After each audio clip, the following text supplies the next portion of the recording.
Det er entréen.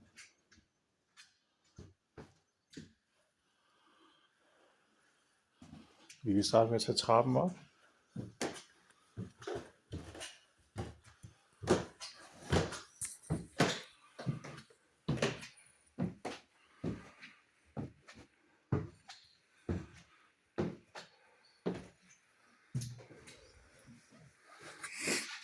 Der er badeværelse,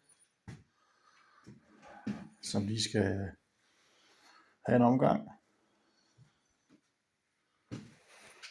Hvis størrelsen er egentlig meget okay, så det både kan være brugskabine og toilet.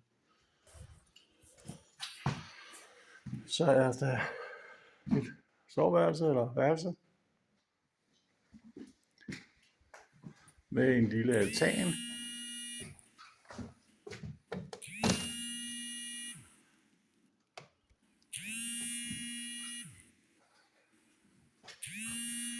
Og garage. Så er der walk-in closet, som faktisk er helt stort. Så kan der godt hænge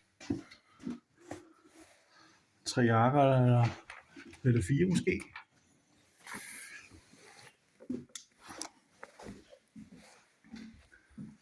Og så er der walk-in closet mere her.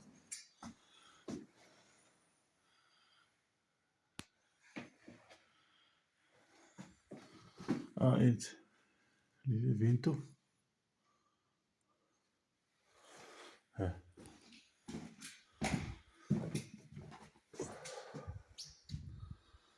Så er der et værelse her.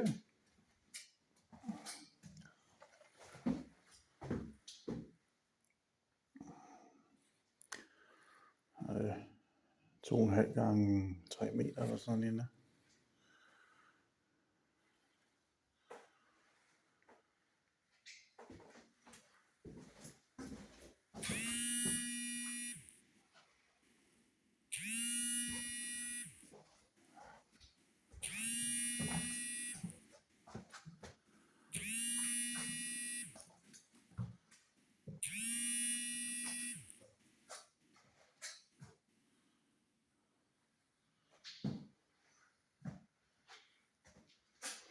Og så er der lavet sådan nogle interimistiske skabe i skunken her, i stedet for walk-in closet. Jeg ved ikke, hvad der fungerer bedst.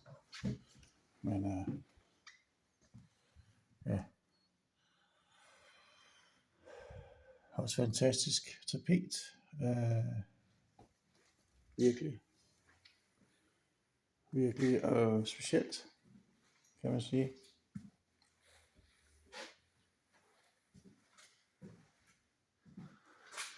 Og et dejligt skab fra 70'erne. Og så er det jo dejligt, at man har et brændefyr i kælderen.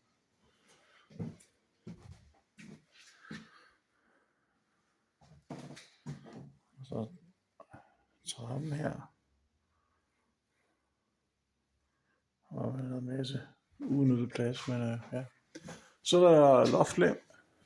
Eller loftlemme. Der er hele 2, faktisk.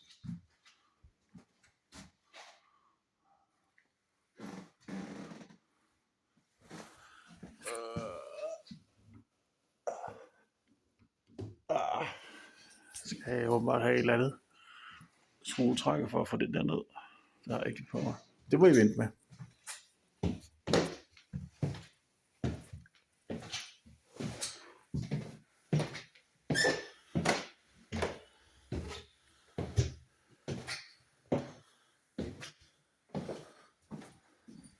Så er der et lille badeværelse her. Eller, så er det selvfølgelig ikke badeværelse. Så hænger også den ordentlige overhaling. Ja, det gør hele huset jo. Altså, køkkenet. Også med diverse møbler, som trænger til udskiftning.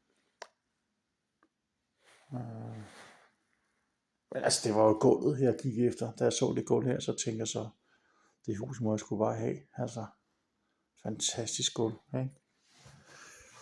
Det er nok noget af det første, jeg fjerner. Ja. Og de fliser der i brun. Ja. Og mørkt køkken. Dejligt. Ja, og så lidt maling. Et par 100 liter maling. Vil opgave underværker. Og så lidt stue her.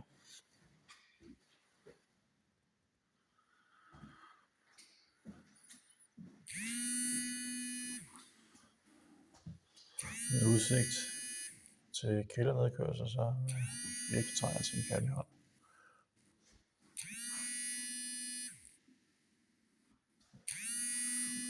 Og en terrasse, der er ved at styrte sammen.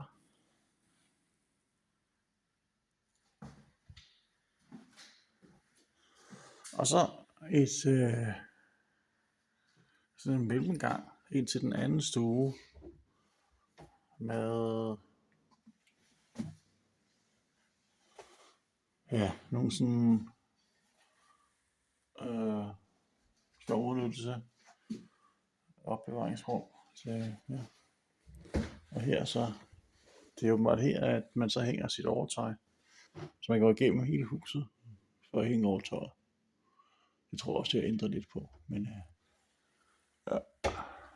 Nå, og her er en dejlig stue. Ja, og så har jeg fået de her fantastiske møbler med.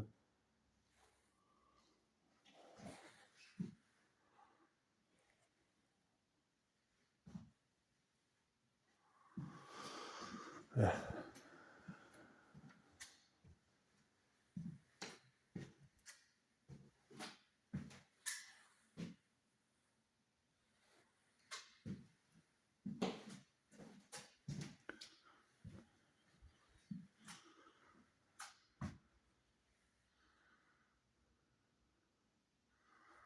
Og så er en gæsteseng. Ja. Det er jo sådan set faktisk klar som gæsteværelse, det her. Der er en fin seng og det hele, så bør man ikke være bange for, at man får folk på besøg med en gang i hvert fald. Med den seng. Og der er så den tilgroede indkørsel.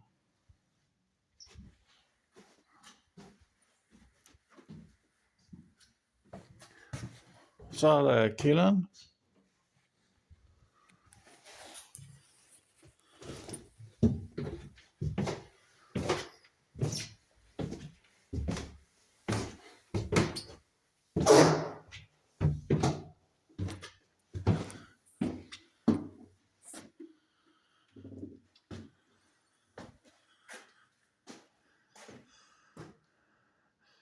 Der er brændefyr hernede, så der er lidt tilsået i støpist. Men det er faktisk meget spændende at se, at ydervæggen her er knastørre. Det er dejligt.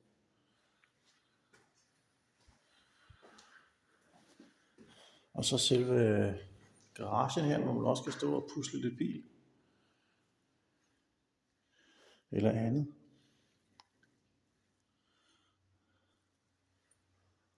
Så der faktisk er... Ja. Der er faktisk lys, der fungerer. Sjovt.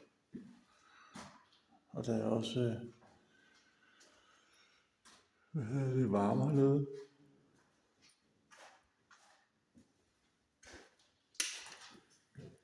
Og så et levn fra fortiden. Gammel olietank. Det kommer også til at give noget plads at få den ud.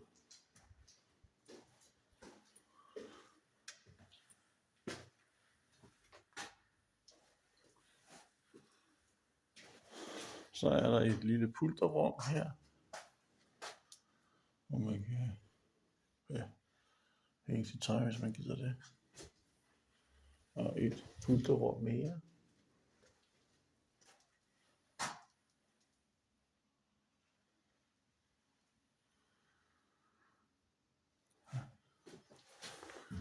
Og det var interessant, at selve stikledningen, der er lagt en ny pælrør ind for nylig, kan jeg se, og en ny vandmåler og lidt nye rør. Det er meget rart. Det er sådan noget tussegammelt noget. Og her har vi så vaskekætter, som faktisk er pænt stor. Og en vaskemaskine.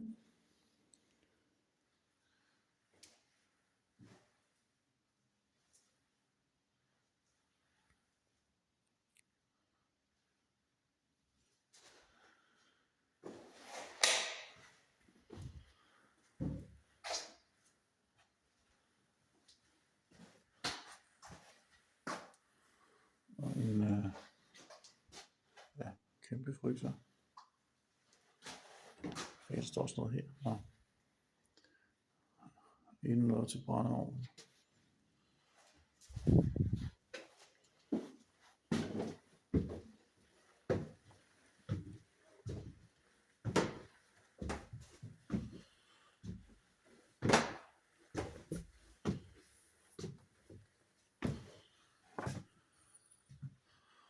Ja, det var slut på rundturen.